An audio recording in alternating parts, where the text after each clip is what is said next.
এইখানে যদি 100% মানে টাকা দিয়ে ডলার কিনে এটা যদি ইম্পোর্ট করা হয় তাহলে সরকার উপকৃত হবে, ডলারের উপরে প্রেশারটা কমবে। আর এমনিতেই জানেন টাকার মূল্যমান কমার কারণে এবং তেলের মূল্য বৃদ্ধির কারণে মানুষ এমনিতেই অনেক অস্বস্তিতে আছে। তো এই অস্বস্তি থেকে ফিরে আসার জন্য এই তেলের দাম বারবার না বাড়িয়ে আমার মনে হয় এই যারা বিভিন্নভাবে কালো টাকা রোজগার করেছে, কোটি কোটি টাকা রোজগার করে আছে, এদেরকে বিনিয়োগের যে সুযোগ দেওয়া হয়েছিল সেখানেও এরা বিনিয়োগ করছে না। অতএব এদেরকে ইমিডিয়েট এদের কাছ থেকে জরিমানা সহ কর আদায় করলে আমার মনে হয় সরকারের এই বাজেটে ঘাটতিটা কমে আসবে। তেলেতে ভর্তুকি দিচ্ছে, সারে যে পরামর্শের জন্য ফারুক মাহমুদ চৌধুরী আপনাকে ধন্যবাদ। আমরা কথা বলছি খুলনার ব্যবসায়ী জনাব হুমায়ুন কবিরের সঙ্গে। জনাব হুমায়ুন কবির, আপনি তো হিমায়িত খাদ্যপণ্য রপ্তানির বর্তমান অবস্থা সম্পর্কে আপনি আমাদেরকে একটু জানাবেন? আপনি এর সঙ্গে জড়িত অনেকদিন ধরে।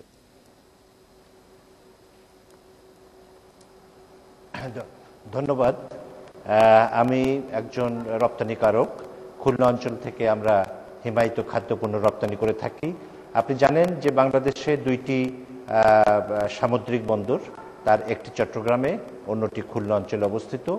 তো খুলনা অঞ্চল থেকে আমরা যখন এই হিমায়িত পণ্য রপ্তানি করে থাকি, আমরা অনেকগুলো সমস্যার মধ্য দিয়েই আমাদেরকে কাজ করতে হয়। বিশেষ করে খুলনা অঞ্চল থেকে আমরা যে সমস্ত পণ্য রপ্তানি করে থাকি তার মধ্যে পাট এবং পাটজাত পণ্য, হিমায়িত খাদ্য, মাটির টাইলস, কিছু হ্যান্ডিক্রাফটস এবং অন্যান্য সামান্য কিছু আইটেম এই অঞ্চল থেকে আমরা রপ্তানি করে থাকি। তো এর মধ্যে আমরা গত বছর টোটাল খুলনা থেকে যে রপ্তানি হয়েছিল তার পরিমাণ ছিল প্রায় $1 বিলিয়ন থেকেও কিছু বেশি, যেটা তার আগের বছরের তুলনায় অলমোস্ট দ্বিগুণ। তো আমরা গত বছর এই অঞ্চল থেকে পাটজাত পণ্য রপ্তানি করেছিলাম প্রায় 1400 কোটি টাকার মতো, যার বিপরীতে আমাদের হিমায়িত পণ্য রপ্তানি ছিল প্রায় 1800 কোটি টাকার মতো। তো আপনি জানেন খুলনা, বাগেরহাট, সাতক্ষীরা এবং পার্শ্ববর্তী কিছু জেলার কিছু উপজেলাতে এই হিমায়িত পণ্যর যে প্রধান কাঁচামাল চিংড়ি মাছ এবং অন্যান্য মাছ আমরা রপ্তানি উৎপাদন হয়ে থাকে এবং সেগুলো রপ্তানি করেই আমরা এই দেশের বৈদেশিক মুদ্রার ভাণ্ডারে কিছু বৈদেশিক মুদ্রা অর্জন করতে পারি। তো আমাদের প্রধান এই রপ্তানি করার জন্যে আমরা যে সমস্ত বাধার সম্মুখীন হই তার মধ্যে আমি প্রথম নম্বরেই বলবো যে খুলনায় এখনো পর্যন্ত গ্যাস নাই, যেটা পাইপলাইনে আমরা দীর্ঘদিন থেকে শুনে আসছি যে খুলনায় গ্যাস আসবে। তো আমরা এটার জন্য অপেক্ষা করছি। তার কারণ একই পণ্য আমরা যদি আমরা বুঝতে পেরেছি। জনাব হুমায়ুন কবির, 1 কেজি জনাব হুমায়ুন কবির আপনি আমাদের সঙ্গেই থাকবেন। আপনার জনাব নুরুল আলম, জনাব ফারুক মাহমুদ চৌধুরী এবং জনাব হুমায়ুন কবির আপনারা আমাদের সঙ্গেই থাকবেন। আপনাদের অনেক ধন্যবাদ। আমরা আবার ফিরে আসবো। আমরা একটু অতিথিদের কাছে যাই। যে ডক্টর সাদিক, আমরা দেখলাম যে চট্টগ্রাম, সিলেট এবং খুলনা থেকে 3 জন ব্যবসায়ী 3 ধরনের বিষয় নিয়ে আলোকপাত করলেন। আমরা একটু দর্শকদের কিছু মতামত পড়ে নিই। সাইফুল আমাদেরকে বলেছেন যে আমদানি নির্ভরতা কমিয়ে কৃষিভিত্তিক শিল্প ব্যাপক হারে শুরু না করলে প্রবলেম সলভ হবে না কোনোদিন। আজাদ বলতে চেয়েছেন যে it's my assumption there is a lack of proper monetary policy in Bangladesh bank. তো এই সামগ্রিক ব্যাপারটা আপনি যদি একটু আলোকপাত করেন। আপনার বিজনেস যে ফিডব্যাক দিয়েছেন এবং আপনাদের যে এসএমএস যেটা দিয়েছেন, আই থিঙ্ক ফান্ডামেন্টালি তাদের সাথে আমি এগ্রি করি। আমরা যে আলাপ করছিলাম যে বেসিক্যালি এক্সচেঞ্জের একটা প্রাইস, সাপ্লাই ডিমান্ডের ব্যাপারে, এবং সেটা বলছি যে সাপ্লাই কম, ডিমান্ড বেশি। তো সলিউশনটা হচ্ছে সরকারের যেটা সলিউশন যেটা করতে হবে সেটা হচ্ছে ডিমান্ড সাইডে কি কিছু পলিসি নিতে হবে আর সাপ্লাই সাইডে কিছু নিতে হবে। তো ডিমান্ড সাইডে আপনার একজন এসএমএস করে বললেন monetary policy, he is absolutely on the right track. কারণ আমরা দেখেছি যে গত 2 বছর ধরে মানি সাপ্লাই এর হার অতিরিক্ত ছিল 22-23%, এবং ডোমেস্টিক ইনফ্লেশন আমরা দেখছি 12% inflation, one of the highest in the developing world. তো এই কনটেক্সটে আপনার ইনফ্লেশন রেট এত হাই হলে অবভিয়াসলি ডলারের উপরে, ইম্পোর্টের উপরে ডিমান্ড প্রেশার বাড়বে, এবং এটা দেখা যাচ্ছে যে ডিমান্ড প্রেশারটা অনেক বেশি বেড়ে গেছে। এবং এখন ওই মুস্তাফি যেটা বললো যে এলসি কমে আসছে, এটা কারণ আছে। কারণ হচ্ছে যে ডিমান্ড এখন কিছু মনিটারি টাইটেনিং চলছে, কিছুটা প্রাইভেট সেক্টর ক্রেডিট টাইটেন হচ্ছে, ইন্টারেস্ট রেট বাড়ছে, এটার কিছুটা ইফেক্ট হচ্ছে। এটার প্রশ্ন হচ্ছে যে এটা সাস্টেন করা যাবে কিনা। এটা সাস্টেন করা যেতে পারে যদি ফিসকাল পলিসিটাকে আবার টাইট করে। একদিক দিয়ে প্রাইভেট সেক্টরের উপরে প্রভাব পড়ছে, কিন্তু পাবলিক সেক্টরে দেখা যাচ্ছে বড়ই এত বেশি হয়ে যাচ্ছে যে মানি সাপ্লাই যেভাবে কমানো দরকার ইনফ্লেশন ম্যানেজমেন্টের জন্য, ব্যালেন্স পেমেন্ট ম্যানেজের জন্য, সে ধরনের মানি সাপ্লাই কমানোর ক্ষমতাটা সম্ভব হবে যদি বাজেটটাকে বেটার ম্যানেজমেন্ট করা যেতে পারে, যেটা বাজেট ডেফিসিট। এটা একটা ইস্যু। আপনার সাপ্লাই সাইডে আমাদের একজন ব্যবসায়ী বললেন যে এক্সপোর্টের ব্যাপারে, এক্সপোর্ট তো আমাদের ইজ হেভিলি কনসেন্ট্রেটেড। আরএমজি ছাড়া আপনার এখন পর্যন্ত ধর 78 to 80% আরএমজির উপরে। তো আরএমজি মার্কেট ইউরোপে কিছুটা ক্রাইসিস চলছে, ডেট ক্রাইসিস, এবং যদিও এটা ভেরি স্ট্রং, কিন্তু তবুও এটার উপর ওভার ডিপেন্ডেন্স আমি মনে করি। তো এক্সপোর্ট ডাইভার্সিফিকেশন করতে হবে। এক্সপোর্ট ডাইভার্সিফিকেশন করার জন্য পলিসির কথা উনি বললেন যে ইনফ্রাস্ট্রাকচার অবভিয়াসলি একটা হিউজ একটা প্রবলেম, এবং আপনার ইনসেন্টিভ ইস্যু আছে, ট্রেড পলিসিরও ব্যাপার আছে। ফান্ডামেন্টালি শর্ট টার্মে কি করা যেতে পারে? শর্ট টার্মে একটা সহজ পথ হচ্ছে যে ফরেন এক্সচেঞ্জ জোগাড় করা থ্রু দি আপনার ফরেন ইনভেস্টমেন্টের থ্রু দিয়ে, এবং ওই আপনার যে ফরেন এইড যেটাকে বলছি আমরা, আপনার ধরেন যে IMF এর থেকে বাজেট সাপোর্ট, কিংবা আমি মনে করি না যে পদ্মা ব্রিজের পয়সা আসলে এটা সলভ হবে, কারণ হচ্ছে এটা যে ফ্লেক্সিবল আসুক না কেন, মানে আমরা কি মানে এখন আমাদের অবস্থাটা কি এরকম যে আমরা এইড নিতেই চাইবো বা এইড নিতেই হবে? আমি মনে করি দেখেন এই ডেভেলপিং কান্ট্রি কনটেক্সে আমাদের যখন এখানে পার ক্যাপিটা ইনকাম 700 750, আমাদেরকে যেতে হবে অনেক উপরে। সেখানে আমাদের কিছুটা ব্যালেন্স অফ পেমেন্টসে কিছুটা গ্যাপ থাকাটা স্বাভাবিক। এটা নিয়ে কোনো লজ্জা শরমের কোনো ব্যাপার নাই। ইন্ডিয়াতেও আপনার হিউজ ক্যাপিটাল অ্যাকাউন্ট সারপ্লাস আছে তাদের, এবং তাদের ব্যালেন্স অফ পেমেন্টস আপনার কারেন্ট অ্যাকাউন্টে তাদের ডেফিসিট আছে। আমাদের তো গত 3-4 বছর ডেফিসিট ছিল না। এটা নিয়ে I don't think there is much to celebrate that. আমাদের গ্রোথ করতে হলে, আমরা একটা পুয়ার ডেভেলপিং কান্ট্রি, আমাদেরকে ফরেন রিসোর্সেস আনতে হবে। এখানে ফরেন রিসোর্স আনলে ইনভেস্টমেন্ট বাড়বে, ইনভেস্টমেন্ট বাড়লে গ্রোথ বাড়বে। তো এখানে ইস্যুটা হচ্ছে যে ক্যাপিটাল অ্যাকাউন্টের ম্যানেজমেন্টটা অনেক বেশি ইমপ্রুভ করতে হবে আমাদের। ডক্টর মুস্তাফিজের কাছে একটু অন্য প্রসঙ্গে জানতে চাই যে অভ্যন্তরীণ খাত থেকে সরকার যে ঋণ গ্রহণ করেছে সেটা আমাদের অর্থনীতির উপর কিরকম প্রভাব ফেলেছে? আপনি যদি দেখেন যে আমাদের গত 6 মাস যদি আমরা দেখি যে জুলাই থেকে ডিসেম্বর পর্যন্ত মনিটারি পলিসি স্টেটমেন্টে যে টার্গেটগুলি ছিল, ব্রড মানির গ্রোথ কত হবে, আমাদের প্রাইভেট সেক্টরের ক্রেডিট গ্রোথ কত হবে, বা সরকার কত ঋণ নেবে, প্রত্যেকটাই কিন্তু বাংলাদেশ ব্যাংক যে টার্গেট করেছিল সেটা কিন্তু ওভারশুট করেছে। এবং এটার ফলেও একটা অর্থনীতিতে যে ইনফ্লেশন আমরা এটা দেখছি, সেটাও কিন্তু এটার একটা বড় কারণ যে সরকারের যে টাকা নেয়ার কথা ছিল, বাজেটে যে প্রাক্কলন ছিল, সেটা কিন্তু সবটাই কিন্তু আমরা এক্সিট করেছি। এখন আমার মনে হয় যে আপনি দেখেন যে কয়েকটা রিয়াকশন আপনি পেলেন, প্রত্যেকটার মধ্যে এক ধরনের কিন্তু নৈরাশ্যবাদিতা, এটা ফুটে উঠেছে।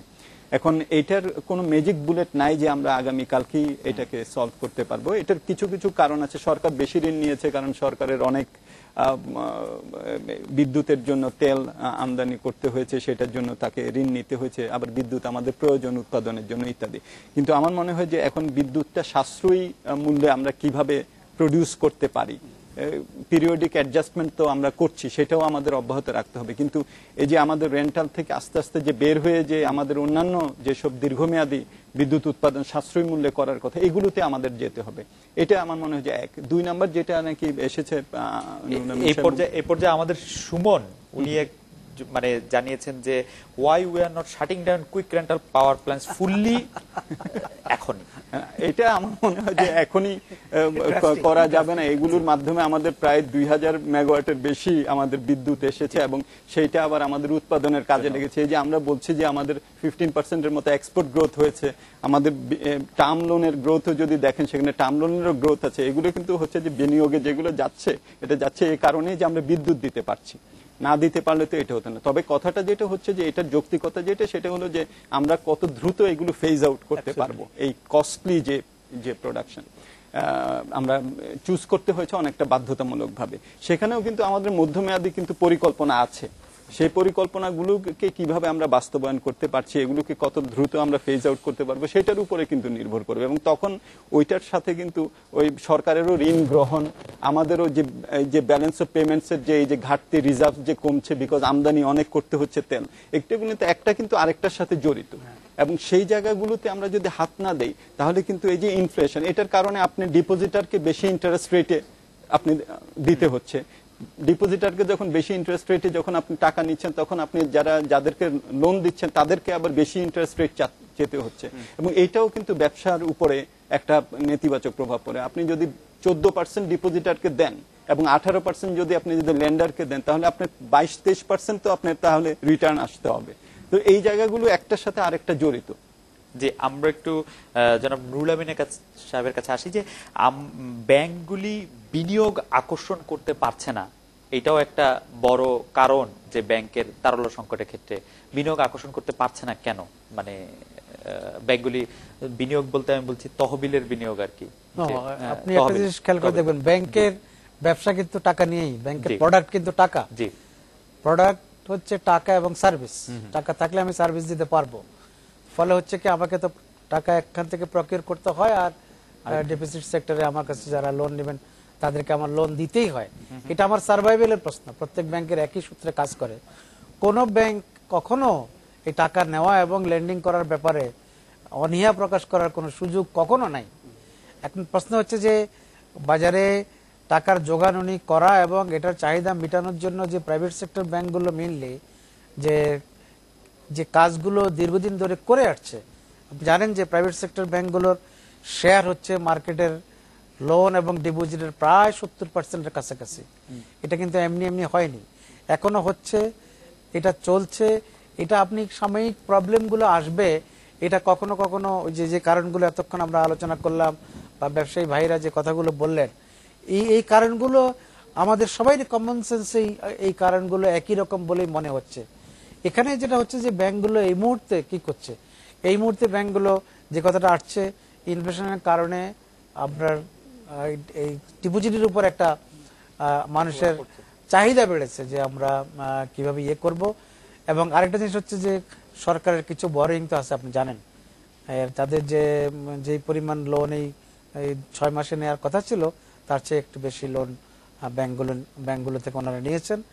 এই কারণে কিছুটা আমি যদি স্ট্যাটিস্টিক্স দিয়ে বলি, এই মুহূর্তে 18 থেকে 20,000 কোটি টাকার এক্সেস বন্ড ব্যাংকগুলো হোল্ড করছে। এই টাকাটা অটোমেটিক মার্কেটে আসতো, কিন্তু গভর্নমেন্ট কিন্তু ইদানিং আপনি জানেন 3 ট্রেন্সে তারা অনেক টাকা কমিয়েছেন। একবার 3,000 কত কোটি টাকা দিলেন, দেন 700 কোটি, দেন 1600 কোটি। এক মাসে কিন্তু গভর্নমেন্ট বরোয়িং কিন্তু অনেক কমিয়ে আনছেন। এইটা একটু নিম্ন পর্যায়ে আসছে। আমরা নিজেরাও আশা করছি এবং যা লক্ষণ যে আগামী 1 মাসের মধ্যে এই তারল্য সংকট বলতে যেটা বোঝানো হচ্ছে এটা এইভাবে থাকবে না। আমরা অপ্রয়োজনীয় ইম্পোর্ট যেখানে একটু আমরা হল্ড করেছি, আমরা যেখানে বাড়ানোর চেষ্টা করতেছি, আমরা ব্যাংকগুলো যেখানে রিমিটেন্সকে আরো বেশি বৈধ পথে আনয়নের জন্য যথেষ্ট চেষ্টা করে যাচ্ছি।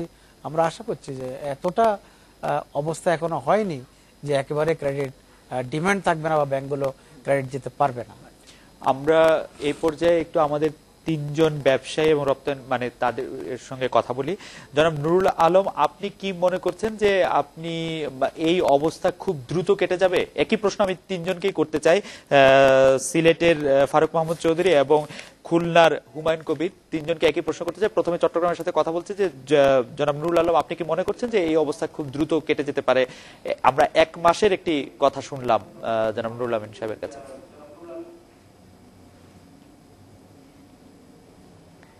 আমি জনাব নুরুল আমিনের সাথে একটু ডিফার করতেছি, এই জন্য এটা 1 মাস আর 2 মাস 3 মাস এভাবে বলা যাবে না। আমার মনে হয় যেগুলি কতগুলি টাকা আইডেল পড়ে রয়েছে, আমাদের কাছে যে আগে তো যথেষ্ট সার্কুলেশন ছিল, এই টাকাগুলি লিমিটেড কিছু লোকের কাছে চলে গেছে। আমার যেটা ধারণা, আমার ব্যবসায়িক ধারণা, কিছু যে লিমিটেড কতগুলি লোকের কাছে চলে গেছে যে টাকাগুলি আইডেল পড়ে রয়েছে। টাকার কাজটা কি?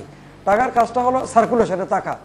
মার্কেটে যদি টাকাগুলি থাকে তখন টাকাটা সার্কুলেশনে থাকবে এবং ইম্পোর্টও বেশি হবে এবং ইনভেস্টমেন্টও বেশি হবে। কিন্তু সাধারণত আমরা বিগত কয়েক মাস ধরে দেখেছি টাকা সার্কুলেশনটা কমে গেছে। এই জন্য আপনাকে ধন্যবাদ। আমি একটু ফারুক মাহমুদ চৌধুরীর কাছে জানতে চাইবো যে আপনি একমত কিনা যে 1 মাসের মধ্যে সংকটটি একটু কমে আসতে পারে? জি না, কোনো অবস্থায় এটা সম্ভব না 1 মাসের মধ্যে, কারণ ইতিমধ্যে জানেন যে ব্যাংকের ইন্টারেস্টের ব্যাপারটা ব্যাংকগুলোর উপরে ছেড়ে দেওয়া হয়েছে, যার কারণে এই ব্যবসায়ীরা আরও ক্ষতিগ্রস্ত হচ্ছেন এবং 1 মাসের এটা কোনো ব্যাপারই না। আমার মনে হয় ইমিডিয়েট সরকার দেশের অর্থনীতিবিদকে নিয়ে বসবেন, বসে এটা সমস্যার সমাধান যথাশীঘ্র সম্ভব করার চেষ্টা করবেন, এটাই আমি আশাবাদী। ঠিক আছে, আমরা একটু হুমায়ুন কবির সাহেবের কাছে জানতে চাইবো যে আপনি কি মনে করছেন যে এই সংকটটি খুব অল্প সময়ের মধ্যে কেটে যাবে কিনা, আমরা কোনো আশা দেখতে পাচ্ছি কিনা? জি না, আমিও ঠিক ওই আমার যে পূর্ববর্তী